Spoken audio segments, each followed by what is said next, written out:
before we go, I've just had a question from somebody about the hub. Well, basically, it says this. I've heard about the hub for people recovering from narcissistic and emotional abuse, but what actually happens inside it?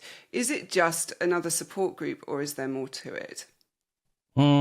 I can see why they would say that, because support groups tend to have a certain image, don't they? You know, people sitting around in a circle with awkward silences or one or two people dominating the discussion. And, these are fine for solidarity, but they're not always the most efficient way to do things when it comes to actual recovery. I don't know a great deal about the hub, but, Well, I mean, I suppose that's the key difference, really, because the hub isn't just about, like, swapping stories. There's courses, there's structured things. It's live calls, and there's this amazing community that's got guidance, and it's not just drifting into the sea. And that structure, that's really important, and it's absolutely vital when we're talking about people who've recovered from abuse, because very often they feel lost and they have no anchors, and they need that direction. They need, more than just a sympathetic nod. Yeah, that's true. Speaking purely from a psychological point of view, structure is a psychological anchor. So when someone's sense of self has been dismantled, ambiguity becomes totally exhausting. So if you've got a clear plan with boundaries, then I suppose it reduces the decision fatigue for a start. And it also keeps people moving, doesn't it?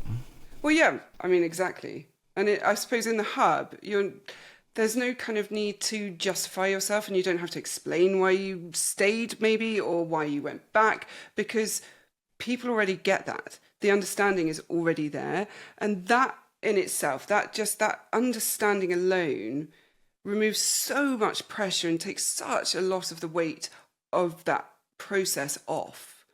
I mean, that's going to make sense behaviorally because, of course, because shame thrives when you feel different or defective. Right. So the fastest way to reduce shame is to normalize the experience.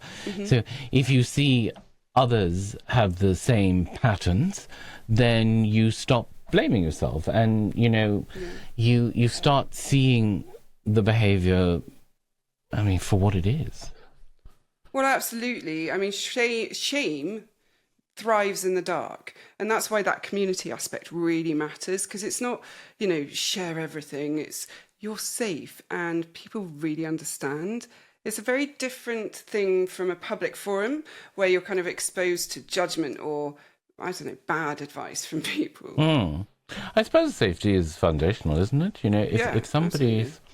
If someone's nervous system has been conditioned, which they have, to expect attack, which most of them have, then creating a reliable safe space is then that first step to relearning trust.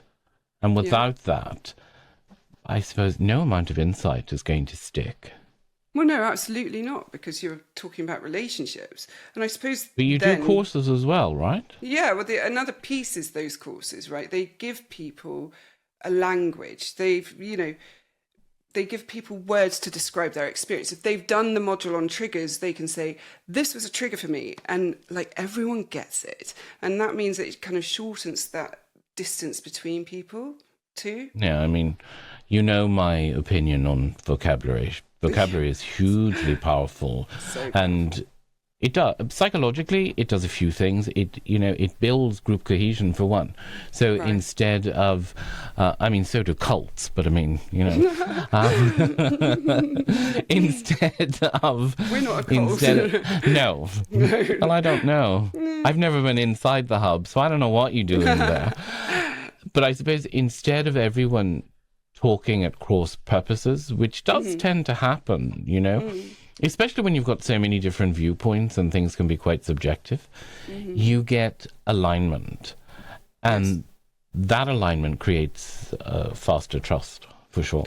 100%, absolutely right, because you're speaking the same language. And then you've got the live calls as well, and that keeps that process human, where you can ask questions. Your members go nuts for the live calls, don't they? Well, I love them because I love doing them, because I get to help somebody in real time with the thing they're struggling with, and everything that I help somebody with, or anything that anybody brings, everyone is going to be able to apply to their own experience.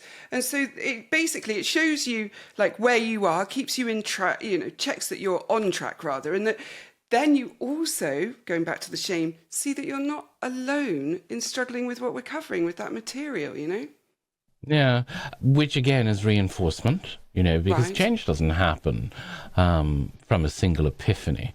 I think this is something that people get wrong a lot, because change is more to do with repetition and feedback that creates new habits.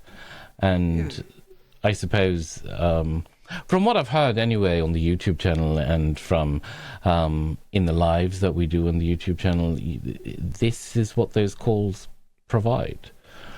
I mean, I don't know. I think you have a cult, because the way they talk about it, it's definitely cult-like. But I'll take your word for it that it's not. It's definitely not.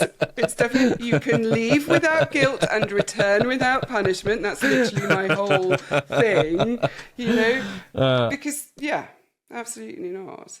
I mean, it's all designed to be really steady rather than overwhelming, because you're right, that thing about recovery, it's not like one giant leap, it's not one insight and this is it, I'm better and I can face all the relationships and all the trauma and all the everything else. It's about like consistent steps and repetition, as you said, with support to understand yourself.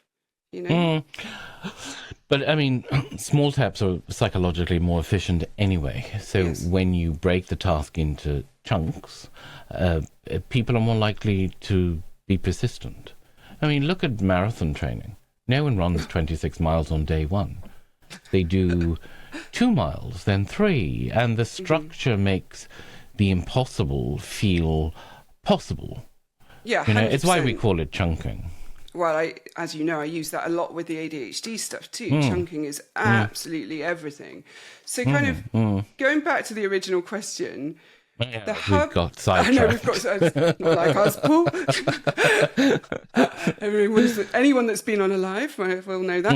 But the hub isn't just this like support group. It's not just another space where you all, as you said, talk over each other. It's structured, and it's all about recovery and courses, calls, and then all this amazing community that people are there to support you with, and you can support them with, which is also rewarding. And you're just not left alone trying to figure out what's happened to you, Yeah, and I suppose from a purely psychological point of view, that's what's going to give you value, because it's going to reduce shame, it's going to restore safety, and it's going to build consistent habits. And my opinion towards buzzwords. I hate them passionately.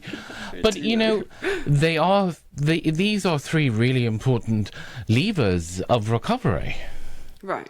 Very nicely put, by the way. No, thank you. I mean, I do try.